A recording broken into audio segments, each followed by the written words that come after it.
Sir 2021 மத்திய அமைச்சர் வந்து அதிமுக கூட்டணி கொலை பண்ண முயற்சி எடுத்தாப்ல. அப்போ வந்து அது சரியா இல்லாதனால 2021 ஆண்டு ஏடிஎம்கே கூட்டணி ஸ்ட்ராங்கா இருக்கணும் சில முயற்சிகள் எடுத்தாப்ல. அதுக்கு ஒத்துவராதனால அன்னைக்கு ஏடிஎம்கே பிஜேபி கூட்டணி வந்து தோல்வி அடைஞ்சு டிஎம்கே ஆட்சிக்கு வந்தது. அதே மாதிரி பாராளுமன்ற தேர்தலில் ஏடிஎம்கே பிஜேபி கூட்டணி இருந்ததுன்னா ஒரு 30 இடங்கள்ல வெற்றி பெற்றிருக்கும் அப்படின்னு சொல்லி வாக்கு சேதம் ஏற்பட்டு பார்த்து தெரிஞ்சது. அப்பவும் முடியல. இப்போ 2026 தேர்தல் வரும்போது இப்ப ஏடிஎம்கே ஒன்று வலிமையாகணும் அப்படிங்கும் போது கருத்து எல்லாத்துக்குமே இருக்கு.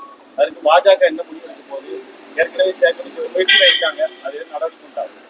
அதாவது 2021, 2019, 2016 இதெல்லாம் பேசி வந்து ஒரு பிரயோஜனமும் இல்லை. இப்போ அடுத்தால என்ன நடக்கணும் அப்படிங்கறத நமக்கு முக்கியம். சார், இப்போ நம்ம டிடிவி தினகரன் ஓபிஎஸ் பாஜக வெளியே வந்திருக்காங்க. பாஜக கூட்டணி இப்போ எப்படி இருக்குது? அவங்களுக்கு ஏதாவது அழைப்பு கொடுக்கணுமா சார்? அதாவது என்னன்னா, நான் ஏற்கனவே தமிழக பாரதிய ஜனதா கட்சியினுடைய சார்பாக எல்லாரும் ஒன்று சேரணும் அப்படின்னு நான் ஏற்கனவே பேசியிருக்கேன். தேவைப்பட்டா நேற்று முன்தினம் மதுரையில் நான் பேட்டி கொடுக்கும்போது நான் சொல்லியிருக்கேன், தேவைப்பட்டால் அவங்கள அழைத்தால் நானே போய் பேசுவதற்கு தயாராக இருக்கிறேன் என்றால் நான் பலமுறை நான் சொல்லிட்டேன். சார், இந்த சென்னையில தூய்மை பணியாளர் தொடர்ச்சியா நேற்று கைது பண்ணாங்க, இன்னைக்கு கைது அவங்க போராட்டத்தை நசுக்கிற வரைக்கும் அரசு செயல்பட்டு.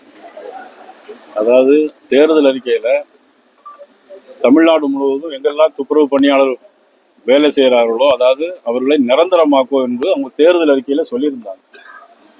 தேர்தல் அறிக்கையை சொல்லியிருந்ததான் துப்புரவு பணியாளர் கேட்டாங்க. அப்புறம் தொடர்ந்து அவங்க சென்னையில வந்து உண்ணாவிரதம் இருந்தாங்க. அப்புறம் அந்த உண்ணாவிரதம் இருந்த இடத்தையும் மாத்தினாங்க. அப்புறம் மதுரையில போராட்டம் நடந்தாங்க, அதையும் பண்ணாங்க.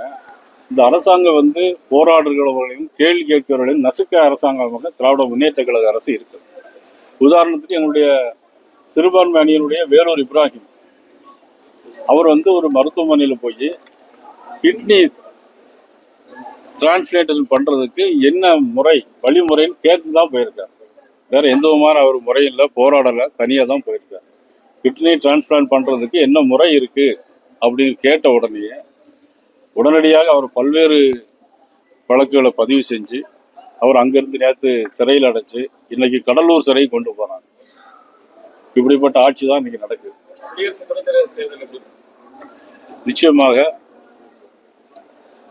மதிப்புக்குரிய நமது தமிழகத்தைச் சேர்ந்த ஒரு தமிழர் மகாராஷ்டிரா கவர்னராக இருக்கக்கூடிய நமது சிபி ராதாகிருஷ்ணன் அவர்கள் உறுதியாக இன்று மாலை வெற்றி பெறுவார்கள்.